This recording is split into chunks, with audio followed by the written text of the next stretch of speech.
Im Dschungelbuch geht es darum, für die 3 Leute, die es nicht wissen, um den Mowgli. Das ist ein Menschenbub, der bei den Wölfen im Dschungel aufwächst. In diesem Dschungel herrscht eine Art Dürrezeit. Das heisst, Tiere fressen sich nicht, was sich sonst würden fressen, quasi, dass sie trinken können, weil Trinken ist vor Essen sozusagen in der Bedürfnispyramide von diesen Tieren dort. Von dem nicht so Fan ist der Shere Khan. Das ist ein Tiger, der auch nicht so Fan ist von Mowgli, weil er hat das Gefühl, dass Menschen sehr schädlich sind für den Dschungel und Menschen verboten sind im Dschungel.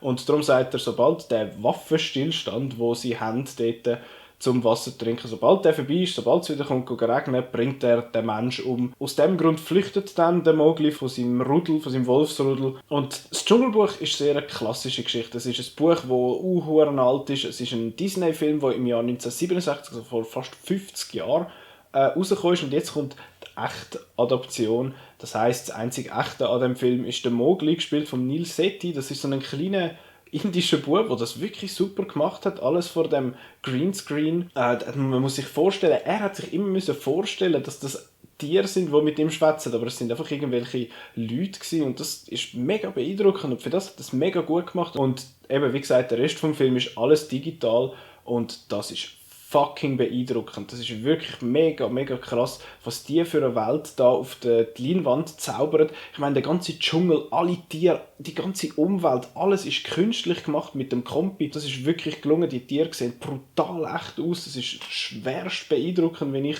gefunden habe. Das hat mich am Anfang zwar ein bisschen irritiert, weil die sehr, sehr realistisch aussehenden Tiere haben geschwätzt, was halt im Dschungelbuch so ist. Das andere wirklich sehr, sehr Tolle an diesem Film ist das Voice Acting, also die Stimme, die Synchronsprecher. Und ich empfehle sehr, sehr fest, dass man dem Original schauen, also auf Englisch, weil die Sprecher, die geholt sind, sind wirklich grandios.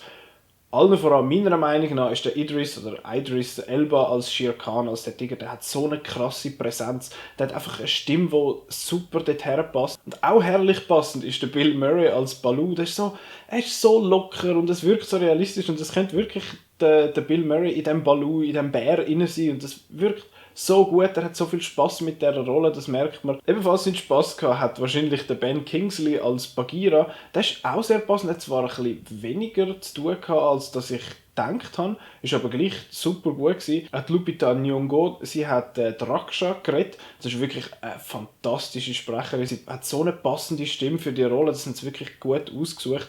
Die andere Frau, sozusagen, im Cast ist Scarlett Johansson als K. Und während sie das sehr gut macht und das auch sehr passend überbringt, sozusagen, irgendwie ist es einfach ein bisschen föhrig gewesen, allgemein die Rolle von der K. Und andererseits leider sehr eher föhrig ist Christopher Walken als King Louis. Die Stimme super, ich habe mich kaputt gelacht. Christopher Walken hat so eine herrliche Stimme und die passt auch super zum King Louis. Aber die Stelle, wo der King Louis vorkommt, sein Teil ist so eigentlich ziemlich nutzlos gewesen. Da haben sie einfach dort drin nehmen, dass der King Louis noch drin ist, weil der halt im Buch drin ist. Das habe ich nicht sehr glücklich gelöst gefunden. Dann die Lieder. Es kommen nur 2 Lieder vor vom Original Dschungelbuch und man kann sich eigentlich vorstellen, welche 2 sind. Das sind die 2 berühmtesten. Eins passt super im Film, es wirkt sehr natürlich. Der andere wirkt sehr erzwungen und irgendwie passt es auch nicht zu der Figur, dass die Uhr plötzlich anfängt zu singen. Und dort hat man das Lied einfach, reingenommen, dass es drin ist, weil man es drinnen haben muss. Auch sonst habe ich gefunden, dass der Ton ein bisschen, also quasi so ein bisschen, die Atmosphäre sehr inkonstant war. Er war teilweise mega düster und sehr dramatisch eigentlich. Und dann ist er wieder zu dem kinderlichen, fröhlichen Kinderfilm geworden und dann gefunden, sie hätten in eine Richtung pushen und nicht beides versuchen reinzubringen, aber ja, jetzt ist es halt so. Das Dschungelbuch, die echte Adaption, ist wirklich, wirklich mega gut. Ich hätte es nicht erwartet. Er hat ein angenehmes Pacing, er hat eine gute Geschichte, man kennt sie zwar schon zum grössten Teil. Die emotionale Bindung zu den Figuren ist da, sind super Sprecher, sie haben absolut fantastische Visuals mit tollen Animationen und toller Umgebung. Leider ist die ganze Atmosphäre zwischen kindlich und sehr düster ein bisschen inkonstant und ich habe den King Louis als Figur ein bisschen verschwendet gefunden. Es wäre eine super coole Figur gewesen, aber wie sie eingesetzt worden ist, hat mir nicht so gefallen. Aber trotzdem finde ich, ist das Dschungelbuch sehr, sehr empfehlenswert. Super cooler Film, ich bin sehr positiv überrascht, ich habe den cool gefunden. Auf jeden Fall danke ich euch vielmals, dass ihr das Video angeschaut habt und ich sehe euch beim nächsten Mal.